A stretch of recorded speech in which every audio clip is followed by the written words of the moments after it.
Hello guys and welcome to another video. So my reading goal for 2024 is to read 60 books this year, which I know in booktube world does not seem like a whole lot, but in the real world with normal people and for people who have jobs, 60 books is quite a lot. It is currently the end of June and I have managed to read 35 books over the last 6 months. So I thought today we could look at them, review them, and rank them because there were high highs and there were low lows. So the tiers that we have today are instant, reread, thoughts and feelings, objectively solid, trash brain, and ew. So the first book I read this year was Harry Potter and the Goblet of Fire. Originally, I gave it 4 out of 5 stars and my review was, Harry looks too damn happy on that cover. And to this day, I stand by that review. Look at his face, look at it. Now think back on what happens in the Goblet of Fire, the first traumatizing book in the Harry Potter saga. Yeah, Harry should not be making that face. That boy did not know what was coming to him. And while the Goblet of Fire has never been my favorite Harry Potter movie, credited mostly to the horrible hairstyles that all the cast is sporting, specifically the male cast, I thought it was a very entertaining read. Yes, I had read the books before, this is my second time reading them. But overall, I found Ron and Harry very annoying. Like, get your shit together. How is this friendship falling apart every single book? Still, I can't deny that I did have both thoughts and feelings about this book,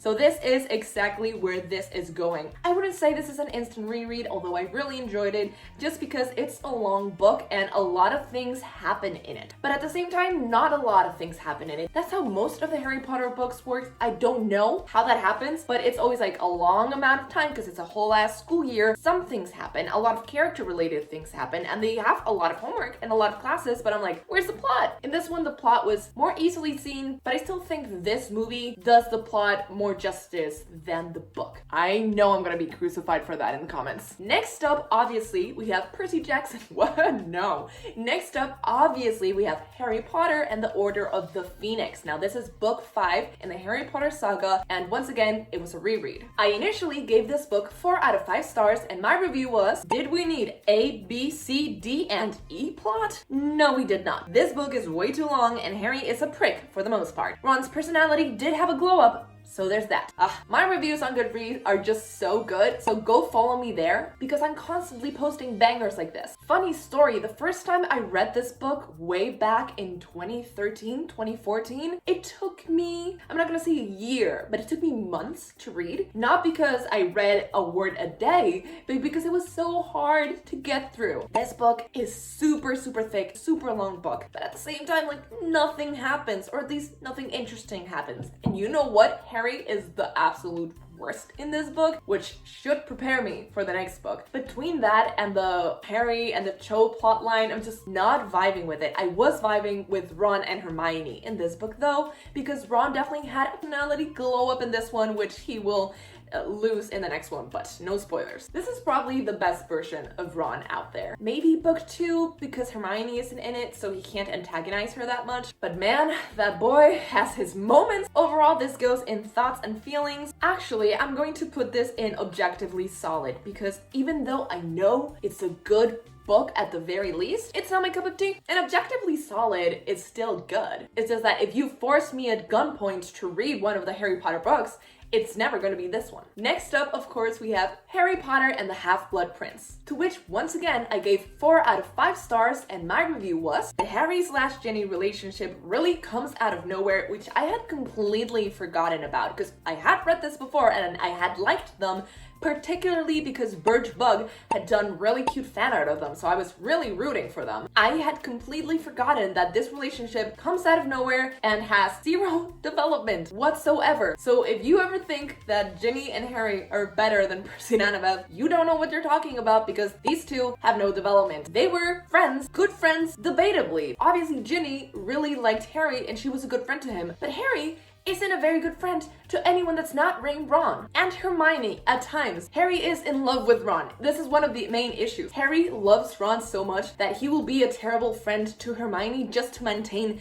that friendship with Ron. But that's a whole other tangent. And I must say this, if you ship Harry with anyone that's not Ginny, it should be Ron, because that's clearly who he loves the most. That's clearly who he's obsessed with. Not Hermione, not Cho, and definitely not Draco. Definitely not him. although he is obsessed with him, but not in a good way. P.S. Just when you thought there wasn't a worse version of Ron than the Prisoner of Azkaban or the Goblet of Fire, boom. Yes, this was his worst version yet, and it's all because of freaking Ginny. If you've read the books, you understand, because at the beginning of term, Ron is doing the most to look like a potential boyfriend for Hermione. He's being actually nice to her. He's complimenting her. He is trying to be a generally good guy and for her to see him with new eyes. The thing that happens at the beginning of term is that Ginny's like, oh, you've never even kissed someone. Stop telling me who I can or can't kiss. And he's like, well, I'm gonna kiss the nearest thing to me right now, and that happens to be Lavender. Yeah, it all goes downhill from there, because not only is he dating someone who he doesn't have feelings for just to snog them,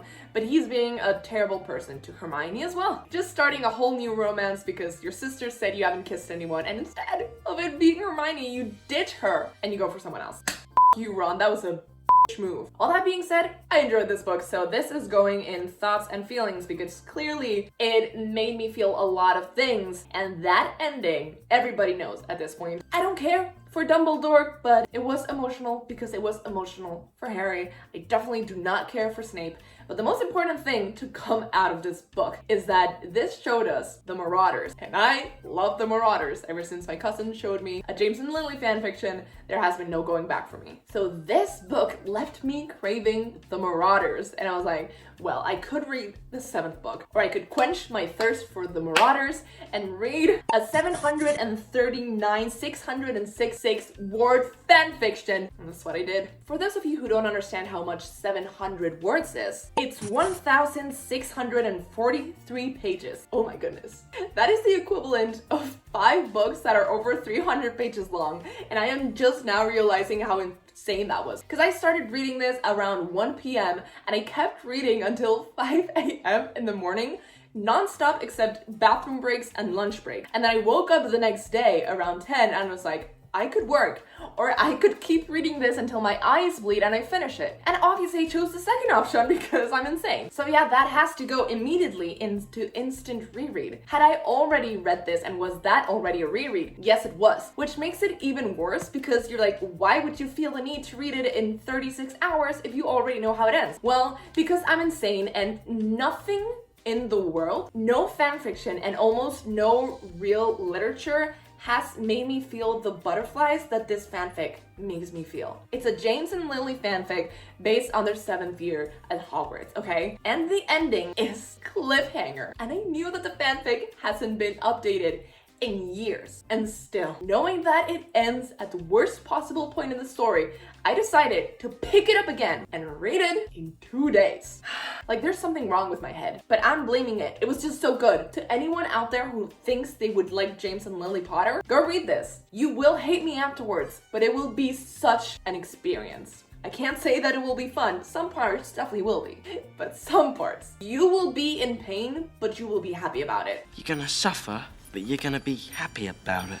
And of course, after that, I had to finish off with a bang with Harry Potter and the Deathly Hallows. Of course, once again, I originally gave this book 4 out of 5 stars, and my review was, nothing happens in the first 250 pages, and the last 250 pages are absolutely insane. Ron in the first 100 pages, great friend, love to see it. Ron in the next 100 pages, literally the worst version of himself, ew. Ron in the rest of the book, we finally get the mature Ron we deserve, thank God. This boy has layers in this book. Not all good. I can't believe this book actually made me cry. The movies did Percy dirty. They truly did. I just remembered the part where I cried. It's obviously that part with the Weasley twins at the end. Oh my goodness, that was insane. Like, talk about heart-wrenching moments. Percy in this book was so good. I love to see it. I still have a lot of beef with obviously J.K. Rowling in general for being a terrible person, but for this book ending, to have all the Slytherins always like grouped together as this terrible mass of human beings, I believe that Slytherins could be good and they can be evil. But I don't believe that all of them are evil, so they should have been allowed to fight if they wanted to. And I think some of them would have wanted to because they're ambitious,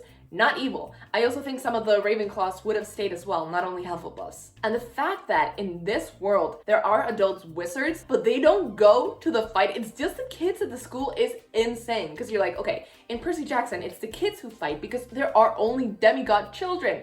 You know, most don't live to be adults, so there are no adults that can help. And even then, sometimes we have centaurs or adults like Chiron who do help, and the gods do help. But here it's just like literal kids having to face the ultimate evil, an army of adults, and it feels so unfair. And obviously they're at a disadvantage, but they still win. I'm like, is that really believable? Yes, they're good because Harry taught them a defense against the dark arts once, but that's it. So I don't believe it. I think this goes into thoughts and feelings. It did make me feel a lot, and I don't usually / ever cry with a book, but at the same time, Ron was the worst and nothing did happen for the first half of the book, so that brings it down a peg. Next up, I decided to read this short story called Cinder's Adventure. It's a choose your own adventure story, and I played it twice and it ended terribly. I originally gave it 3 out of 5 stars because it left me really frustrated. Not only did I die, I was just so frustrated that I wasn't getting cool endings that I was like, I'm just never gonna play this again. My original review was, I can't believe I got the perfect ending on my first try and I killed Cinder by making her join the wild hunt on my second try. What a wild ride. It truly felt like the book was on drugs. It truly did. And I think that's because in the second time I ended up in Wonderland. You don't want to do that. So I don't want to put this in trash brain because that's reserved for something very specific for later. So I'm gonna put it in objectively solid because I'm sure it's okay. It's like a fun book to give to the hardcore fans, but I'm not, and I'm not really vibing. So next up, I was still hangover from my Harry Potter days. So I decided to try my hand at even more fanfiction, which could emotionally wreck me. And I was right. It did. It did. No question about it. I am ready to get hurt again. What fanfiction am I talking about? It's called All the Young Dudes. It's divided into 3, and the trilogy basically follows Remus Lupin in an alternate universe where things happen a little bit different. He's basically an orphan that gets taken in by Dumbledore and taken to Hogwarts. There he lives all throughout his 7 years at Hogwarts and then into adulthood. The first book follows years 1 through 4, then 4 through 7, and then adulthood. Yes, this is canon complacent, which I didn't know going in, and if I had known, no, I wouldn't have read it because I do not like things not having a happy ending. So this me up. But by the time I had realized, I had already read 2 books and spent too much of my time and energy to put the book down, so I was like, fuck it. Originally, I gave the first book 3 out of 5 stars, and my review was 3.5 out of 5. Yes, I did pick this up because I wanted James and Lily crumbs. Yes, I know it's a Wolf Star Center fanfic. What's your point? This mentality ended up hurting me at the end. This is going into trash brain because obviously I read this for the wrong reasons. Next time, I'll just pick up a Jilly fanfic. So the next book in the trilogy, I originally gave 4 out of 5 stars, and my review was, I don't know why it's just starting to dawn on me that this might not have a happy ending and that I'm truly because I am in way too deep already. Also, I got carried away is the new no homo. Sirius Black is just so funny throughout all of this. I had never particularly been a Wolf Star shipper, that's the ship between Sirius Black and Remus Lupin, but this opened my eyes to the possibility of them, and now I just want double dates between them and James and Lily, but I know how it ends. I don't care what J.K. Rowling does, but the world should just stop remaking Harry Potter and do a Marauders based story. Prequel, do not have their deaths in it, please. Just have the happy times. Is that so much to ask? I mean, I'm happy with just reading fanfic. But overall, I really enjoyed this one, so this one is going into objectively solid. Sirius was a bit annoying, and Remus, he has his own issues. But the worst version of both of them is in book 3. Oh my god, I just wanted to reach into the book and just like shake them up because they were so annoying. So then we have book 3, and book 3 I originally gave 3 out of 5 stars, and my review was, if you're thinking about reading this, don't. Those last 10 pages don't make up for 200 pages of emotional turmoil. P.S. This is why we read the tags, people. Why would anyone write Marauders fanfiction that isn't canon divergent with a happy ending? So eloquent. That's exactly how I feel. So that goes into trash brain. No, actually that goes into ew, because it's good, but it hurts. And honestly, there were like 200 pages that was just Remus being depressed by himself in London. So I don't vibe with that. That's not what I came here for. Granted, that's my own fault. I didn't see any tags because I just downloaded the fic. So next time I'll read the tags. I don't know if I just had werewolves in my brain because I had just read a Remus fic, but I decided to pick up Bride by Ali Hazelwood. Now, Ali Hazelwood is an author whose books I have read almost every single one of. But at the same time, I don't like any of them. They're just easy to read trash. No insult to her, it's just the way I feel about her books. When I saw that this one was about a werewolf and a vampire, I was intrigued. specifically because it was arranged marriage. Ali Hazelwood usually writes contemporary romance. So I was like, these don't look like Raylo. So already very different from our usual writing. I read the dedication at the beginning. I was like, I need to read this. If you understand the typo, you're as sick as I am. I originally gave this 2 out of 5 stars and my review was, I am not proud of this one. I am proud of that pun though. I can't believe Ali Hazelwood is bringing monster into mainstream, and I would like to personally ask her to please leave this in fanfiction. I don't even want to see it there, but if it must exist, let it be within those limits. That being said, I read this in 2 days, so at least it's addictive trash. Without further ado, this goes straight into trash brain because that's where it belongs. Like, it's not good, but it's very easy to read and it's definitely entertaining. So it serves a purpose. It's not gonna win any awards, but you know, it'll be a fun time if you can get over the monster of it all. Next up, we have Percy Jackson and the Singers of Apollo. I was just like, I haven't read this ever. I have to read it because there can't be a Percy Jackson related thing that I haven't read. So I read it and it was like, it was fine. I liked that it was about Grover though. I originally gave this 4 out of 5 stars because it was just like a very chill little tiny quest. And my original review was, and now I finally understand that random throwaway line in the Chalice of the Gods. Balance has been restored to the world. I was so mad when I read that reference about hanging from his underpants from a billboard in Times Square and I didn't get it, but now I get it, so I can die happy. I'm just gonna put this in objectively solid because it adds nothing to the story besides my understanding of that one random reference in the Chalice of the Gods. It's good, but it's just like 20 pages of Percy running around New York, which obviously I'll never turn down, but still, I wouldn't necessarily reread this. Next up, we have Gwen Art Are Not in Love. I had seen so many reviews from some of my favorite authors about this book, and the cover is just amazing, so I had to read it. Imagine my surprise when, after every single author ever blurbing it as the funniest book ever, I didn't laugh once. I mean, probably once, but I was like, this book just has a dual point of view, and both point of views have different love interests. So it's a lot. I originally gave this 3 out of 5 stars, and my original review was, there are some scenes that I really enjoyed, and the character arcs were nice overall, but it tried to cram too many relationships into 420 pages, and the only one that got to shine was Gwen and Art, which I don't hate, but I thought I was reading a romance book. That is an opinion that I don't usually have, but it somehow emerged from reading this. P.S. All my favorite authors were raving about how funny the book was, and there I sat reading it, not laughing. So if I hadn't been promised that I was going to cackle throughout the whole book, I probably wouldn't have minded not cackling as much. But since I was promised the cackling, and the cackling wasn't there, I felt betrayed. I'm going to put into objectively solid because I know this is a good book. It's just not for me. It's not my vibes. I look for other things in books and they weren't there. So next up, I decided to finally read the False Prince trilogy, which I thought was a trilogy, but I'm now learning that there's at least 2 more books in it, so please explain it to me down below. You know who you are. You made me read this, so please explain to me the reading order and if I should keep going. From what I've read, it's confusing, so please, you let me know. So I'm just gonna do the 3 of these at the same time. I gave The False Prince 3 out of 5 stars, and my review was, my subscribers made me read this, and it was alright, interesting protagonist, easy to read, easy to follow plot. I was just missing those character relationships that I love so much. But I'll give it another shot. And I did. And I gave the next book 3 out of 5 stars as well. And my review was, this whole book was like, wow, something interesting is going to happen. And then it doesn't. All of Jaren's plans always work out and nobody can outsmart a 15-year-old boy who hasn't been trained in war strategy. I would suspend my disbelief if I liked the characters and character relationships more,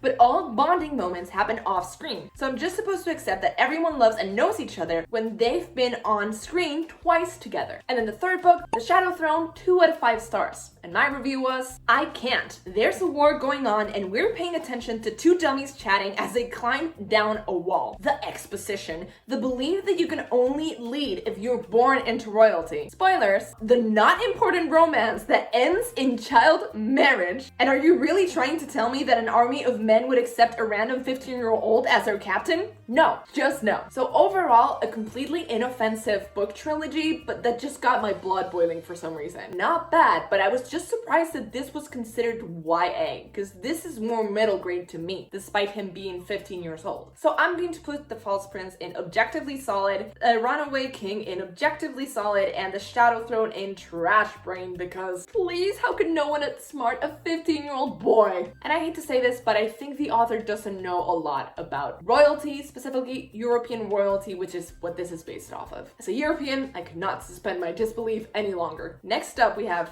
something that I'm not particularly proud of. I read this because I had seen it as a joke on TikTok, and I was like, that's so funny, that's so stupid. A bunch of girls get kidnapped by aliens and then dropped off in a ice planet where they have to, they mate with the aliens who are 2 meters tall, taller than that, blue, and they have horns and strange anatomy, and they mate with them. So I was like, this is hilarious. This is very funny. And I knew that they were all going to be pregnant because some people just like that, and I read the text. I read the text this time, so I knew what I was getting into this. If you're under the age of 18, don't read this. That it's one of those kinds of books, yes? I'm exposing myself for reading this kind of smut on main. Don't mind me just questioning all my life choices that have led me here. I don't even have to look at my reviews for them. I know that they were entertaining reads, which were also like the worst things I have ever written. So all of these go into trash. Number 1, number 2, number 3, number 4, and definitely number 5 because, well, I'll tell you later. It goes into ew. Let's look at the specific reviews though. All of these got 1-star reviews from me, but the first one, Planet Barbarians, the review was a surprisingly funny read despite a traumatizing start. This book does need a trigger warning. It's PWP. If you don't know what that means, I'm not gonna explain it to you. And it owns it, just not for me, which is true. Like, I know someone out there probably loves this, but I'm not into monster,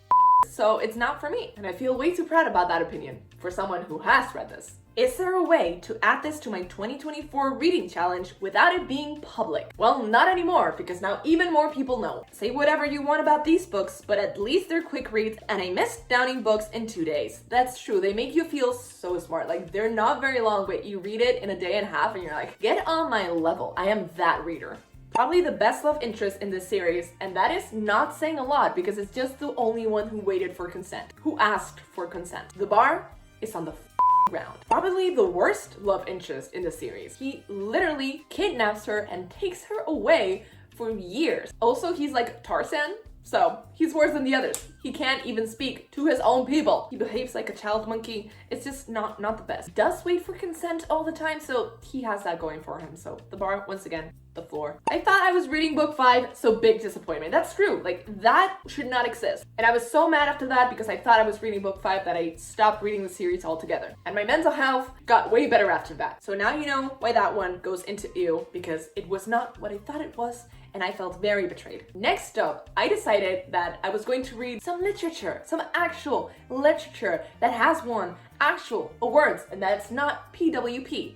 I decided to pick up Sally Rooney's Conversations with Friends. I had never read Sally Rooney before. I had been warned about the punctuation thing, but that's it. So I was like, I'll just read this nice contemporary and I'll probably like it. Well, I did not. I would have needed a trigger warning at the beginning. Maybe it's my fault for not having read what the book was about, but some parts made me feel truly uncomfortable. And honestly, there were no conversations with friends, so I hate the title. It doesn't have anything to do with what the book's about. Every single character was really flawed, and I kept screaming at them because they kept making terrible life decisions. I actually gave this book 2 out of 5 stars, and I don't usually do that. I'm usually nice enough to give a book that's just 3 stars. But my review was, this book needs a trigger warning, or I should have read what it was about. I'm not pointing fingers. You can decide who's to blame in the comments down below. And if you say it's me, I will block you from this channel. So this one is just going into ew. I would put it in trash brain, but that trigger really triggered me. Now this is making me feel way too uncomfortable. I did finish it and it was like objectively like a solid book, but it made me feel bad feelings, so it doesn't deserve to be an objectively good. I know that probably it's one of the most well-known books from my list besides the Harry Potter books, so I know I'm gonna get a lot of haters, but there was something that I did not like at all. So next up, I decided to pick up something happy that I knew wouldn't have anything triggering for me. So I picked up Funny Story by Emily Henry because my best friends McKenna and Brooke are extremely obsessed with Emily Henry, to the point that when she appeared at a midnight release party that we were attending for the Funny Story release, they almost had a breakdown.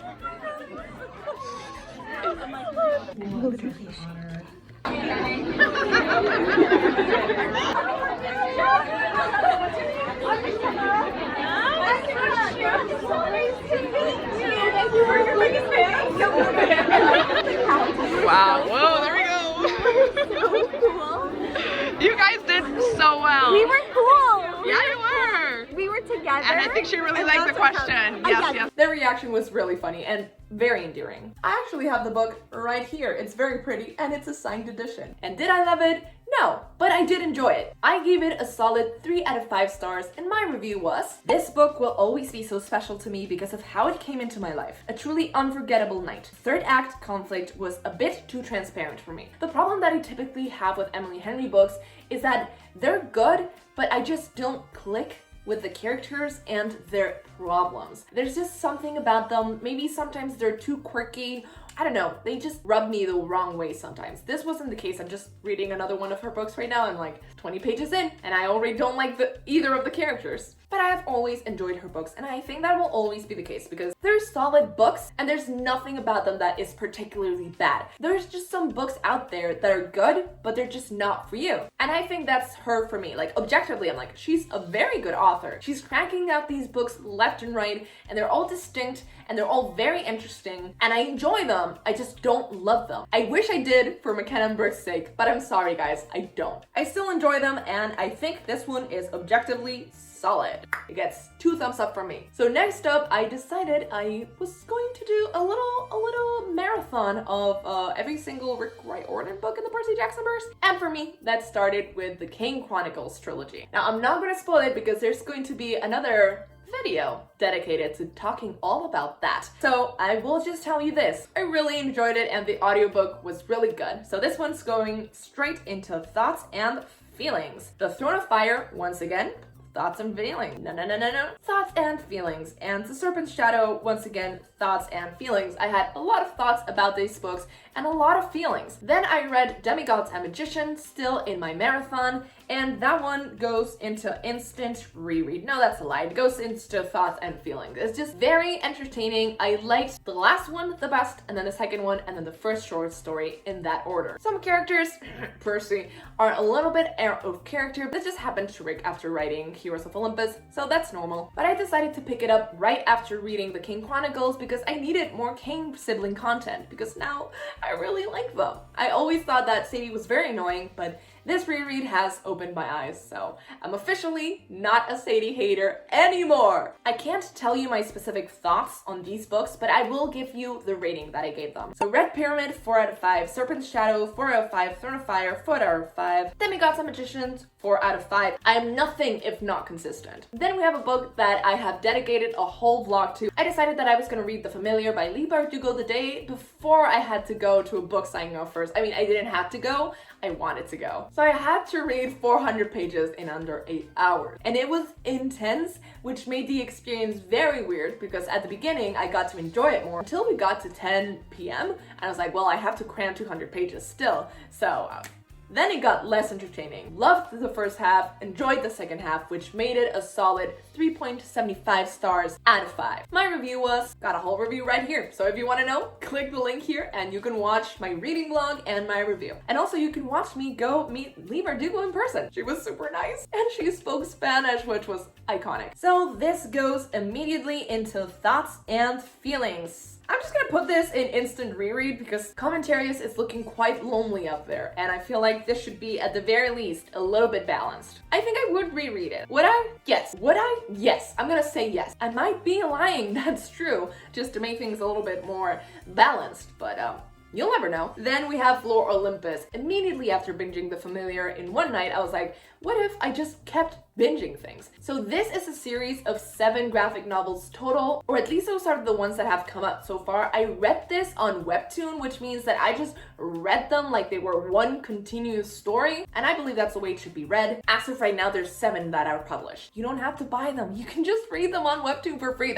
I love that part. I read those 7 graphic novels over 260 chapters in the span of 3 days. Yes, I was reading on my phone. Yes, my eyes were bleeding by the end of it, but I was happy. At the beginning, I was like, I'm just reading this out of obligation because I know this is mainstream and I want to know what the hype is all about. I understood the hype eventually. The main character, Persephone, was never my favorite, and Hades I liked, but I feel like the simp aspect of him was a little bit too heightened at times. And that's coming from someone who loves Sims, specifically male Sims. Their relationship always felt kind of weird to me because she was 19 years old and he was 2,000 years old, so I was like, that's a bit weird. Spoilers, there's a time skip eventually, and she turns 30 and he turns 2010, so the age difference isn't that weird anymore, but still their dynamic felt a bit paternal to me at times. Even though he specifically says, I don't think of her that way. I was like, but you gotta treat her like a child sometimes. It's weird. But overall, I really enjoyed the story. I thought it was a very nice retelling of Persephone and Hades and all the lore that surrounds them in, Greek mythology. It was a very interesting way to tell the story, and I think it added a lot of innovative elements that I really enjoyed. The art style wasn't my favorite, but I got over that real quick. There were some really cute scenes and some really cool characters, which I really loved. Hermes was my absolute favorite, and just getting to see his little picture at the end of each chapter was just a nice little touch. The thing with this series is that for me, the whole of it is greater than the sum of its parts. So as a whole, I can really appreciate it for what it is. But if I start looking at things specifically, I'm like, no, I don't like that thing. I don't like this, or I don't like that, or I didn't enjoy it as much. But as a whole, I'm like, that's a great story. And I loved the ending. I loved the symbolism. I love how it spun it on its head. And I was like, yes, I'm all for this. But things by themselves, I'm like, no. But together, greater than the sum of its parts. So that doesn't usually happen for me. It happened to me here. So I'm gonna have to put it in thoughts and feelings because I read over 260 chapters in 3 days, and I think that has to count for something. Not my favorite story, not my favorite characters, except you. I love you, but an enjoyable read overall. And if you are into Greek mythology or Persephone and Hades retellings, because there are many, I think you should read this. Maybe you should be 16 plus to read this, and there are some trigger warnings, but there are trigger warnings in each chapter about specific triggers. Real happy about that. And finally, we have volume 11 of InuYasha. If you don't know, InuYasha is a manga and anime that follows a girl who travels through time through a well into like medieval Japan, where there's monsters and curses and stuff like that, and she has to help a demon collects pieces of this jewel to save the world, basically. And it's really fun. Unfortunately, each volume is published like a month apart, so every time I read it, I'm like, well, I completely forgot everything that happened. But still, it's really enjoyable. And I hate to say this, but usually I don't know why I gravitate towards having favorite male characters over favorite female characters. Like usually, if there's a guy and a girl, I'm more likely to like the guy better. In a fictional setting, okay? No one take that out of context. However, in this story, Kagome is my favorite character. I love her so much, and InuYasha does not deserve her, although I do really ship them together. It's just one of those ships. So that one has to go into instant reread because I would reread it. Obviously, it's very thick and they're gonna be over 30 volumes. So maybe once I have them all, finally, I will reread them, but so far I'm not gonna reread them just every time one comes out because it's a manga, which means you read it faster, but I still don't have all that time. Looking at this list, it all feels a little bit illegal, like having bride over conversation with friends, but this feels true to me in some way, shape, or form. I don't know if I like this ranking, but it's the ranking that we've gotten, so it's the one that we got, and we're just gonna have to accept that. It's my favorite read of the year of fan fiction that I had already read that isn't finished, that I read in under 36 hours, even though it's more than 1,500 pages long, and that completely physically and emotionally wrecked me. That's the way it's looking, yeah. That says so much. You guys just have to recommend books to me because clearly I need some good book recs. While we're at it, let's do the mid-year freakout tag. So best book you've read so far in 2022, it has to be commentaries, and if it can't be commentaries, then I would say either The Familiar or one of the Harry Potter books. Then best sequel you've read so far in 2022, I've read many a sequel, and it's not gonna be one of the Ice Planet Barbarians, let me tell you that. I think The Goblet of Fire is a pretty good sequel. New release you haven't read there. New release you haven't read there. New release you haven't read yet, but want to. The new Marissa Mayer book, I think it's called With a Little Luck. It's about Dungeons and Dragons. It's a contemporary and I want to read it. I just keep putting it off. Most anticipated release for the second half of the year, that has to be none other than The Triple-Faced Goddess. Is that what it's called? It's the second book in the Chalice of the God series, or technically the 7th book in the Percy Jackson and the Olympus series. It's coming out late September. I'm also really looking for the Percy Jackson cookbook, also coming out late September. Biggest disappointment. That has to be Conversations with Friends. And also that book that I thought was the 5th book in the Planet Barbarians and was just 4.75. Biggest surprise. I gotta say the Kane Chronicles. I was really expecting to not like them, and I really generally enjoyed them. They weren't the best, but I was like, this is good. Why do I have like such bad memories of this? Favorite new author? Well, it's not BC Daly, writer of Commentaries, let me tell you that. Newest fictional crush? Guys, it's gotta be James Potter. I know that's not new, but my crush only grew.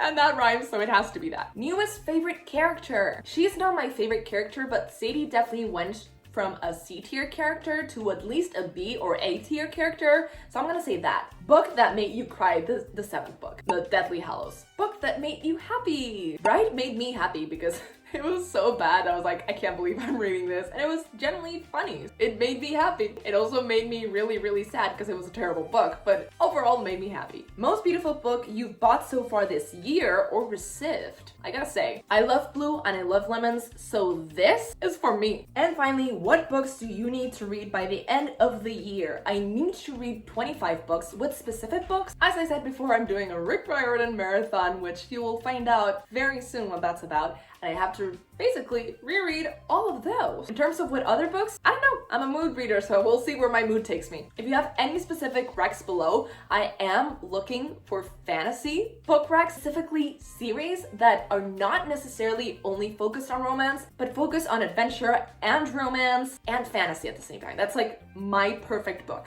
And a series that's not a trilogy, preferably. Am I asking for a lot? I don't know, but that's what I want. I also like urban fantasy with the same formula, if you have that. Or chill sci-fi with the same formula, if you have any of those. So that's every single book / fanfiction that I have read so far in 2024. I'm really looking forward to all the books that I'm going to read all throughout the next 6 months. So once again, if you have any specific recommendations, I would love to hear them because I will be reading Rick Riordan books, but I will also be reading some other series / books in between those. So leave a like if you haven't already, comment down below what books you want to read, and if you have read any of the books that I talked about today. Subscribe if you haven't already and click that bell button to get notifications every time I post a new video. I post videos just like this every single Friday, and I guess I'll see you guys next time. Bye!